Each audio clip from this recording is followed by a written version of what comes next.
Hello, my name is Brannon, and it's an honor to have the opportunity to speak for Voices of Liberty and do these 3-4 minute segments about once a week.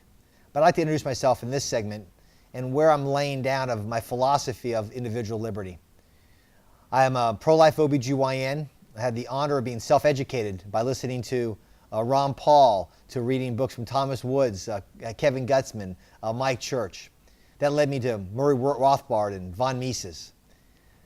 So it led me to ask myself 2 questions on how I could be involved to help change in the future to protect the next generations. I have the honor of delivering on 9,000 babies. I have 7 children of my own. And I've traveled the world at medical missions. And one thing that stuck out was what made America special. It's not the individual. Everybody across the world is made in our Creator's image. Everybody across the world is special, kind, their culture, their food is a beautiful thing. And the diversity freely associated makes our society wonderful. But I believe what made the American experiment special was our founders answered 2 important questions. They answered, who is sovereign and what is the legitimate role of a government? And they're both answered in the 2nd paragraph of our Declaration of Independence. We are endowed by our Creator with certain inalienable rights, among those life, liberty, and the pursuit of happiness. So we as individuals are sovereign. We are the source of power. How do you know that? The very next sentence. What is the legitimate role of a government?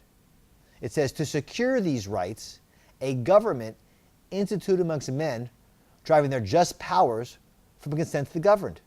So you see, the government gets its power because of the consent of us. We are the governed, but we're actually on top because we are the sovereign. We are giving our consent to have certain rules which society could live under that does what? Protects the individual. The individual and his or her inalienable rights. The moment a government oversteps its bounds, be it state, federal, local, the moment a government oversteps its bounds and infringes upon an individual's inalienable rights, it immediately becomes illegitimate. And then Jefferson listed 20 things called tyranny. Our Constitution, 11 years later, just basically amplifies or puts into paper 6 pages that takes our birth certificate, the Declaration, to put down the rule of law. Now, it's very important. A constitutional law is not constitutional unless it's based in God's natural law and ethical. Make a law that breaks that is unconstitutional.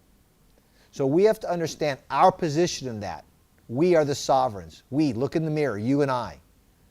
So what I'm going to do, hopefully in the next few segments to go through this, is take every issue from foreign policy to health care to taxes to the Fed, all these issues that infringe and impinge on our free association, on our individual liberty, and break those down to those 2 core questions. If it does not go through that litmus test, then we know it's illegitimate. If we do that, continue in the tradition of Congressman Paul, in the tradition of von Mises asking the questions, in the tradition of Madison and Jefferson, the classical liberals that lead to individual expressing their best opportunity. Bastia talked about, he said, we should never have left where we started from, and that's try liberty, a belief in God and His works. That's I hope that these little segments do, that get us back to that kernel of truth and never waver. If we do that, we can do that. History look back on us and say thank you. If we don't, history look back at us and then be appalled at our actions. I hope this is a nice introduction to who I am. I got a webpage, gregbrannon.com, but more importantly is understand self-education is the key to this whole process. I thank you for the opportunity of Voices of Liberty and hope to be a part of this in the future. Thank you very much.